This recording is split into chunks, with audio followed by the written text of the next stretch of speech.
एक बेटी है, आपकी एक बहन है जिसकी 6 दिन पहले शादी हुई थी और 6 दिन के बाद वो और उसका शौहर शादी की पहली खुशी मनाने के लिए, जिसके उसके हाथों से मेहंदी भी नहीं उतरी होगी, वो जाती है और उसकी आंखों के सामने उसके पति को, जिसके 6 दिन पहले उसकी शादी हुई थी, उसके सर पर गोली मारकर उसकी जान ले ली जाती है, क्योंकि वो हिंदू था, वो कलमा नहीं बोल सका। आप अपने दिलो दिमाग पर जोर डालकर सोचिए कि हमारी एक बेटी है जिसकी 2 महीने पहले शादी हुई और वो 2 महीने की शादी के बाद जब पहलगाम में बेसरन मीडोस को जाती है तो वहाँ पर भी उसके आँखों के सामने उसकी पति को उसके सर पर गोली मार दी जाती है।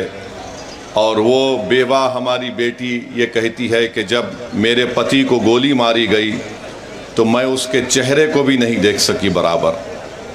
तो मेरे अज़ीज़ दोस्तों और बुज़ुर्गों, हम तमाम को इस दहशतगर्दी आतंकवादी की मज़म्मत करना है और याद रखिए कि 19वीं सदी के आगाज़ पर 2 मुल्क मज़हब के नाम पर बनाए गए थे और आज मैं ज़िम्मेदारी के साथ कह रहा हूँ कि 75-80 साल के बाद ये दोनों मुल्क नाकाम स्टेट हैं, फेल्ड स्टेट हैं।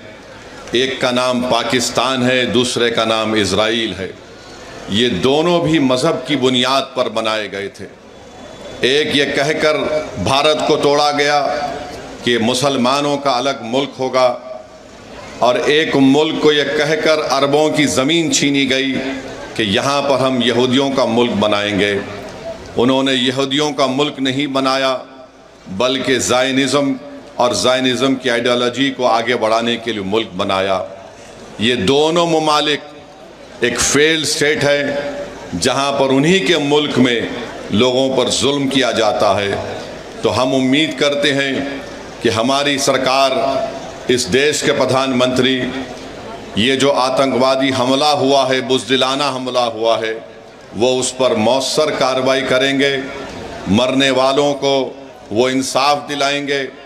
और हम उम्मीद करते हैं कि हमेशा के लिए पाकिस्तान से जो आतंकवादी हमारे देश में आकर मासूम लोगों की जानें लेते हैं, चाहे वो हमारी बेटियां हों या फिर वर्दी पहनने वाले हमारे नौजवान बेटे हों, इन आतंकवादी हमले को ख़त्म करने के लिए हम उम्मीद करते हैं कि देश के प्रधानमंत्री पाकिस्तान से आए हुए आतंकवादी और पाकिस्तान जैसे एक फेल्ड स्टेट के ख़िलाफ़ वो एक मौसर कार्रवाई करेंगे, ऐसा इक़दाम करेंगे कि दोबारा पाकिस्तान 100 मरतबा सोचेगा कि भारत की सरज़मीन में आकर किसी को मारने के बारे में।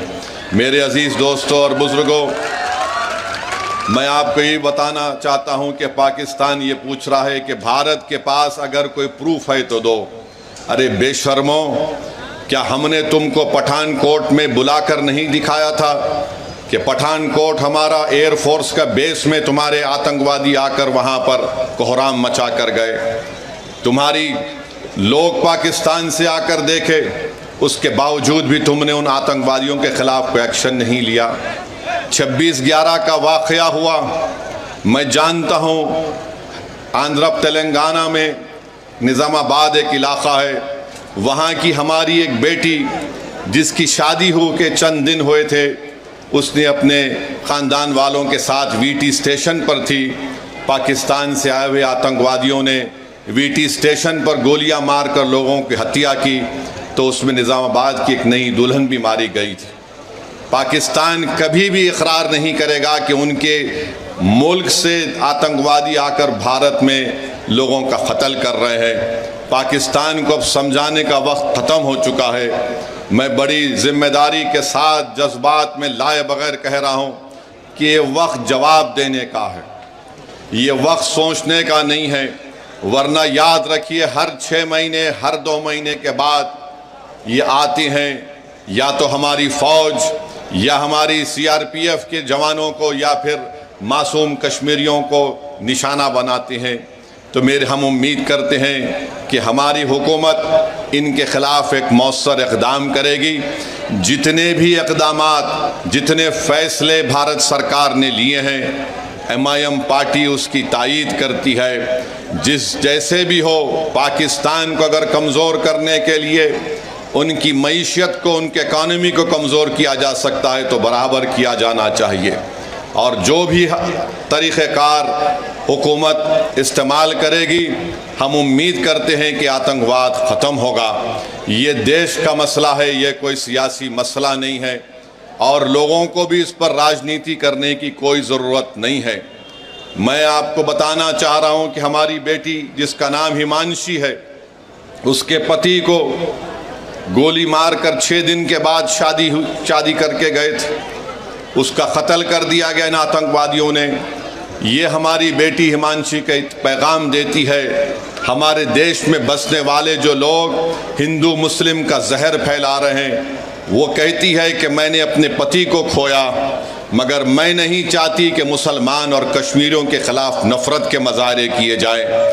हम उम्मीद करते हैं कि भारत सरकार हमारी इस बेटी, जिसने अपने पति को खोया है, उसके इस अल्फाज को याद रखेगी, और देश कभी उन लोगों को माफ़ नहीं करेगा जो ऐसे वक्त में बजाय हम मुत्तहिद होकर इन आतंकवादियों से और इन आतंकवाद को प्रमोट करने वाले देश से मुकाबला करें, जो हमारे मुल्क में इसका फ़ायदा उठाकर नफ़रत को फैलाना चाहते हैं। याद रखो, इस वक्त पर हमको नफ़रत नहीं, हमको अमन को और मोहब्बत को पैदा करना है, ताकि हम देश को मजबूत रख सकें। और जो लोग नफ़रत और जहर फैला रहे हैं, याद रखो, तुम LET और पाकिस्तान के चेहरों पर मुस्कुराहट लेकर आ रहे हो। हम ये चाहते हैं कि इन जालिमों के चेहरों से मुस्कुराहट ख़त्म हो जाए। हम ये चाहते हैं कि जो लोग हमारे पड़ोस मुल्क में बैठकर हमारे बच्चियों को हम बेवा होते देख रहे हैं, हम ये चाहते हैं कि उनकी आंख में आंसू आए, वो रोएं, अपनी किस्मत पर रोएं।